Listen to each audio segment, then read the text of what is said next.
Hi అండి, అందరికీ welcome.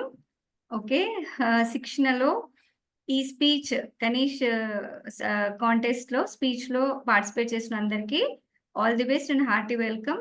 So మనకి మీ స్పీచ్ని జడ్జ్ చేయడానికి మనకు వచ్చారు అనుపమ గారండి. యాజ్ ఎ జడ్జ్గా అనుపమ గారు వచ్చారు. తను మనకి శిక్షణలో తెలుగు అండ్ హనుమాన్ చాలీసా టీచ్ చేస్తారు. సో మీకు ఇప్పుడు జడ్జ్ చేస్తారు. ఓకేనా? సో ఒక్కొక్కరి ఇంట్రడక్షన్ నేను ఏం పిలుస్తాను వాళ్ళ ఇంట్రడక్షన్ చెప్పండి. ఓకే, ఫస్ట్ అనుపమ గారు మీ ఇంట్రడక్షన్ ఇవ్వరండి యాజ్ ఎ జడ్జ్ గా. మేడం మీరు మ్యూట్ లో ఉన్నారండి, అన్మ్యూట్ చేసుకోండి. నమస్తే అండి, నా పేరు అనుపమ. నేను శిక్షణ టీంలో హనుమాన్ చాలీసా, బాలరామాయణం, తెలుగు ఈ 3 చెప్తూ ఉన్నాను ప్రస్తుతానికి. మీ అందరూ స్పీచ్ లో చక్కగా తెలుగులో మాట్లాడండి. అదే తెలుగు టీచర్ గా నేను చక్కగా వర్ణించేస్తాను, మీరు ఎలా చెప్పేస్తున్నారండి. ఓకేనా? All the best guys. Thank you అండి. Thank you madam. Okay, next Ananya, నీ ఇంట్రడక్షన్ చెప్పినానా? నా పేరు అనన్య. నేను 6వ తరగతిలో చదువుతున్నాను. నేను శిక్షణలో భగవద్గీత శ్లోకాస్ నేర్చుకుంటున్నాను. ఓకే ఓకే నాన్న.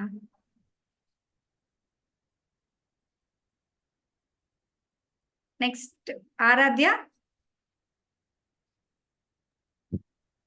గుడ్ మార్నింగ్ ఎవ్రీవన్, నా పేరు ఆరాధ్య. నేను 7th క్లాస్ చదువుతున్నాను.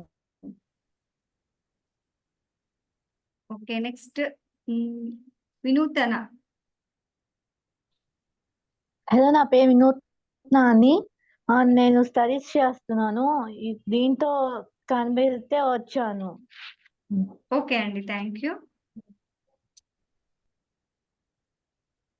అండ్ నెక్స్ట్ సాయి నేమ్ ఏంటన్నా?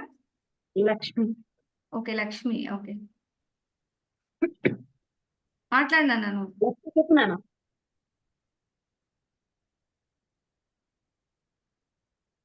నేనేం చెప్పు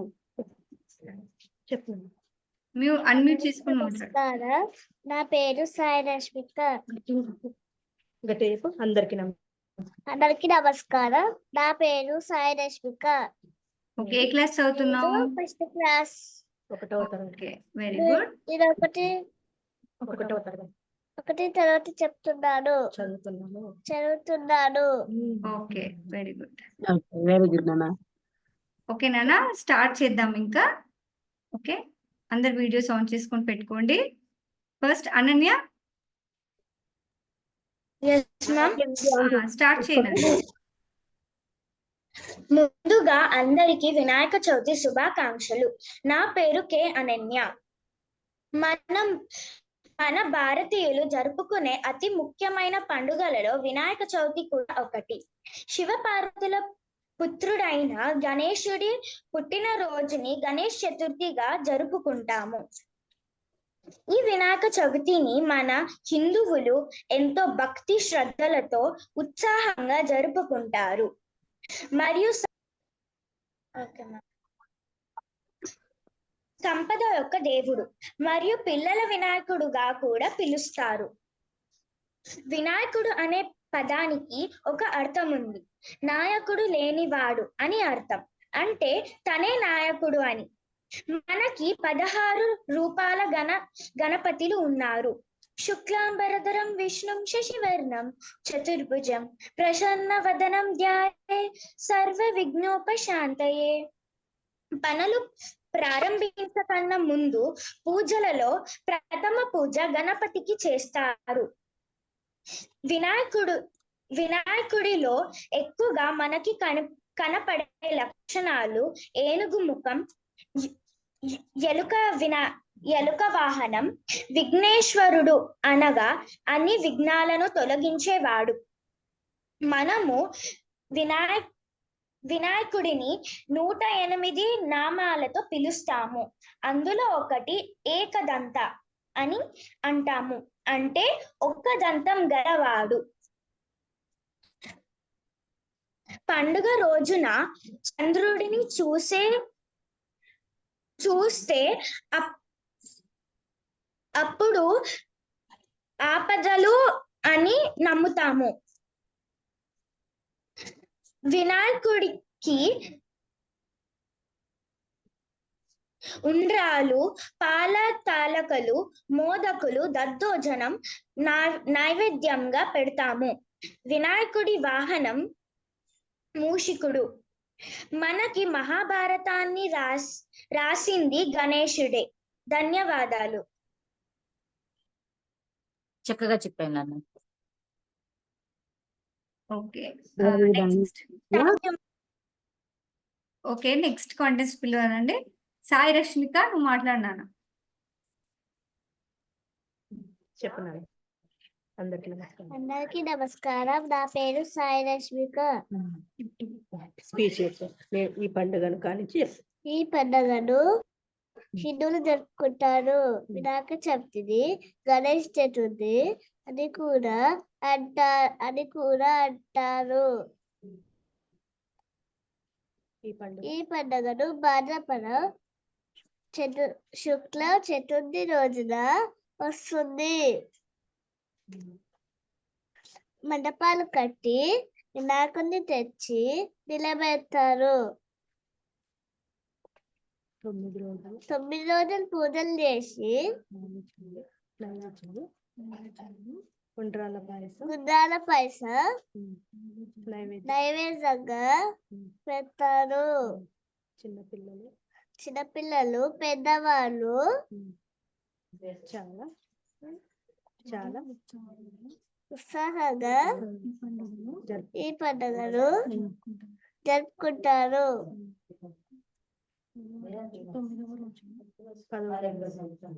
10వ రోజున వినాయకుడిని నిమజ్జనం చేస్తారు. ధన్యవాదాలు. ఇంత చక్కగా చెప్పావు చిట్టి తల్లి. ఏ క్లాస్ నాన్న? First class. First class. పాప ఎంత స్పోర్టినెస్ తో చెప్పిందో. ఆ పాపకి అందరు క్లాప్స్ కొట్టేద్దాం. ఓకేనా? ఓకే అండి. Thank you madam. తను చూసింది, తను ఎంత గుర్తుంచుకున్నదని కాదు, ఈ నవరాత్రుల్లో తను చూసింది అన్ని మైండ్ లో పెట్టుకుని చెప్పేసినట్టుగా ఉంది. చక్కగా చాలా బాగా చెప్పాను అన్న. చిన్న పాప అయినా కూడా నేను చూసి అందరూ నేర్చుకోవాలి. ఆల్ ద బెస్ట్ తల్లి. ఓకే నెక్స్ట్ ఆరాధ్య. అందరికీ నమస్కారం. నా పేరు ఆరాధ్య. నేను 7వ తరగతి చదువుతున్నాను. ఈరోజు నేను మీకు వినాయక చవితి గురించి చెప్పబోతున్నాను. శుక్లాం వరదరం విష్ణుం శశివర్ణం చతుర్భుజం ప్రసన్న వదనం జాయే సర్వ విఘ్నో ప్రశాంతహే గజానన పద్మార్కం గజానన మహర్నిశం అనేకదంతం భక్తానాం ఏకదంతం ఉపాస్మహే ఏకదంతాయ విద్మహి వక్రతుండాయ ధీమహి తన్నో ప్రచోదయాత్. ఈ శ్లోకం మనం ప్రతి పూజలో చెప్పుకుంటాం. ఎందుకంటే మనం ప్రతి పూజ చేసేటప్పుడు వినాయకుడిని దర్శిస్తాము. వినాయకుడు ఎలా పుట్టాడంటే, ఒకనాడు గజాసురుడు తపస్సు చేస్తుండగా శివుడు ప్రత్యక్షమయ్యి నీకేం కోరిక కావాలో అడిగాడంట. అప్పుడు గజాసురుడు నా పొట్ట లోపల ఉండు నాయనా అని అడుగుతాడు. అప్పుడు శివుడు ఆయన పొట్ట చీల్చి లోపలికి వెళ్తాడు. ఇది విన్న పార్వతి కంగారుపడి విష్ణు నా భర్త ఎక్కడున్నాడో ఒకసారి చెప్పవా ప్లీజ్ అని అనగా నారాయణుడు వచ్చేసి రూపం మార్చుకొని గజాసురుడు రాజ్యంలోకి వెళ్ళి జాతర జరుపుతాడు. ఈ జాతర చూసిన గజాసురుడు సంతోషపడి నీకేం కావాలో కోరుకుంటాడు. అయితే నారాయణుడు వచ్చేసి నీ పొట్టలో ఉన్న శివుడు కావాలంటే మాట తప్పని గజాసురుడు సరే అంటాడు. నంది వచ్చేసి పొట్ట చీల్చి శివుడిని బయటికి రప్పిస్తాడు. చనిపోయే పరిస్థితిలో ఉన్న గజాసురుడు ఒక వరం అడుగుతాడు. నాయన పరమశివుడా, నీకు ఏం కావాలన్నా నా శరీరాన్ని చీల్చి వాడుకోనైనా అని అడుగుతాడు. ఈ లోపల పార్వతి శివుడు వస్తున్నాడని తెలిసి వెంటనే స్నానం చేయడానికి వెళ్తుంది. స్నానం చేసేటప్పుడు కొంచెం పసుపుతో ఒక బొమ్మని తయారు చేస్తది. విష్ణుని ఈ బొమ్మకి ప్రాణం ఇవ్వు నాయనా అని అడుగుతది. అప్పుడు వినాయకుడు పుడతాడు. అయితే స్నానం చేస్తుండగా నాయనా వినాయక ఎవరు లోపలికి రాకుండా అని అంటాడు. ఎందుకంటే అప్పుడు ఆ కాలంలో ఏ తలుపులు లేవు కాబట్టి హ్మ్. ఇలా అడుగుతారనమాట. సో, వినాయకుడు ఒక కట్ట పట్టుకొని ఎవరిని రానివ్వకుండా చేస్తాడు. ఈ లోపల శివుడొచ్చేసి రావడానికి ప్రయత్నిస్తుంటే వినాయకుడొచ్చి ఆపుతాడు. మీరు వెళ్ళొద్దు మా అమ్మ ఇక్కడనే ఉండమని చెప్పింది. పరమశివుడు కోపంతో తలని చీరుస్తాడు. ఇది విన్న పార్వతీదేవి నాయనా అది మన పుత్రుడు. నువ్వు మన పుత్రుడిని చంపినావు. నువ్విప్పుడు ఎలాగైనా ఆయనని బ్రతికించాలి అంటే అప్పుడు హ్మ్. వెంటనే ఎవరైతే నార్త్ ఉత్తరం నార్త్ సైడ్ ఎవరైతే పడుకుంటారో వాళ్ళ తల చీల్చి మరి పెట్టాలి వినాయకుడికి. గజాసురుడు నార్త్ సైడ్‌లోనే చచ్చిపోతుండగా ఆయన తలని చీల్చి వినాయకుడిని పెడతాడు. అప్పుడు గణేశుడు అవుతాడు. మహాభారతం ఎవరు రాసాడంటే మన వినాయకుడే రాసాడు. బ్రహ్మ చెప్తుండగా మన వినాయకుడు రాస్తూ ఉంటాడు. కాకపోతే ఒకసారి రాస్తూ వల్లంతా వేడెక్కిపోయి బ్రహ్మ నీళ్ళల్లో పడేస్తాడు. నీళ్ళల్లో ముంచుతాడు గణేశుడిని. ఇలా అందుకనే మనము నిమజ్జనం చేసుకుంటాం. ధన్యవాదములు. చక్కగా చెప్పావు నాన్న. వెరీ గుడ్ ఆరాధ్య. వెరీ గుడ్ నెక్స్ట్ నాన్న ఆరాధ్య. చాలా బాగా స్టోరీ మొత్తం తెలియని వాళ్ళకి కూడా మంచిగా అండర్‌స్టాండ్ అయ్యేలాగా చాలా క్లారిటీగా చెప్పావు. Very good. నెక్స్ట్ వచ్చేసి వినూతన. హలో, నా పేరు నూతన అండి. ఇప్పుడు నేను గణేష్ గురించి చెప్తున్నాను. మా భారతదేశంలో జరుపుకునే పండుగలలో వినాయక చవితి కూడా ఒక పండుగ. వినాయక చవితిని గణేష్ చవితిగా అంటారు. ఒకసారి పార్వతీదేవి తన ఒంటి మీద నుంచి వస్తున్న గంధంతో ఒక బాలుని చేసుకుని ఆ బాలుకి ప్రాణం పోస్తుంది కూడా. ఆ బాలుతో తన స్నానానికి వెళ్తున్నానని చెప్పి తనని కాపలా చెప్పి తన స్నానం వెళ్తుంది. ఆ బాలు కూడా కాపలా కాస్తూ ఉండగా ఇంతగా శివుడు లోపలికి వెళ్దామని వస్తారు. ఆ బాలుడు అతనితో లోపలికి వెళ్ళడానికి వీలు లేదు, అమ్మయ్య చెప్పిందని శివుడితో చెప్తారు. అయినా శివుడు వినిపించుకోకుండా లోపలికి వెళ్తాడు. అయినా ఆ బాలుడు శివుడిని అడ్డుకుంటాడు. అది బాగా కోపం వచ్చిన శివుడు అతని తల తీసివేస్తాడు. ఆ బాలుడు చనిపోతాడు. ఈ విషయం తెలిసిన పార్వతి చాలా బాధపడుతుంది. ఆ శివుడు వారు అంతా కలిసి అడవిలో వెతకగా వారికి చనిపోయిన ఒక ఏనుగు తల కనబడుద్ది. ఆ ఏనుగుని తల తీసుకొచ్చి చనిపోయిన ఈ బాలుడికి పెడతారు. ఆ బాలుడే మన వినాయకుడు. వినాయకుడు పుట్టినరోజు అప్పుడు మనం వినాయక చవితి జరుపుకుంటాము. ఈ పండుగ ప్రతి సంవత్సరం ఆగస్ట్ లేదా సెప్టెంబర్లో వస్తుంది.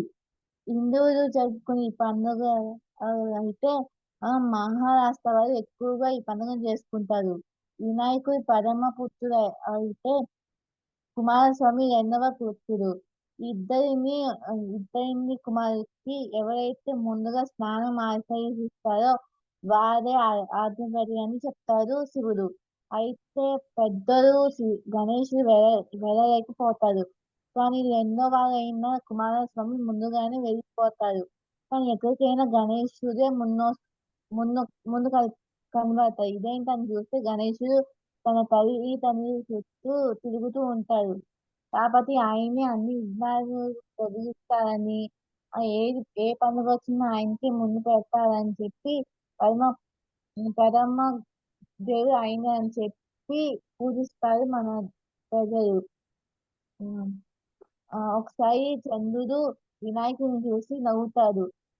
దానికి పార్వతీదేవికి బాగా కోపం వచ్చి నిన్ను ఎవరైతే చూస్తారో వాళ్ళు అపనంగా పాలవుతారని శాపం ఇస్తుంది. ఈ శాపం కృష్ణుడికి కూడా కలుగుతుంది. అందుకని మనం వినాయక చవితి రోజు ఆయన కళని వింటాం కూడా.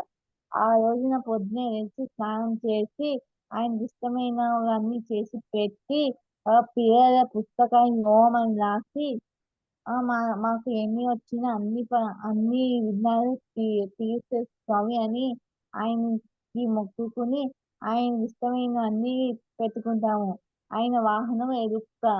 1, 3, 5, 9, 11 ఈ తేదీలలో ఒక రోజు ఆయన్ని విసర్జనం చేస్తాము. మహాభారతం రాసింది గణేశుడు. ఈయన గణేశుడు, వినాయకుడు, జయ గణేశ, వజ్ర గణేశ, వినాయక్ అనే పేరు కూడా ఉన్నాయి. Thank you. చక్కగా చెప్పానా? ఓకే అండి, థ్యాంక్ యూ, చాలా బాగా చెప్పారు. ఓకే, సో అందరు పార్టిసిపెంట్స్ అయిపోయారండి. అనుపమ గారు, మీరు ఏమైనా మాట్లాడాలనుకుంటున్నారా? చెప్పండి. చిన్న పిల్లలు కదండి, ఫస్ట్ క్లాస్ పాప నుంచి పెద్ద పిల్లలతో సహా అందరూ చెప్పారు. చాలా బాగా చెప్పారండి.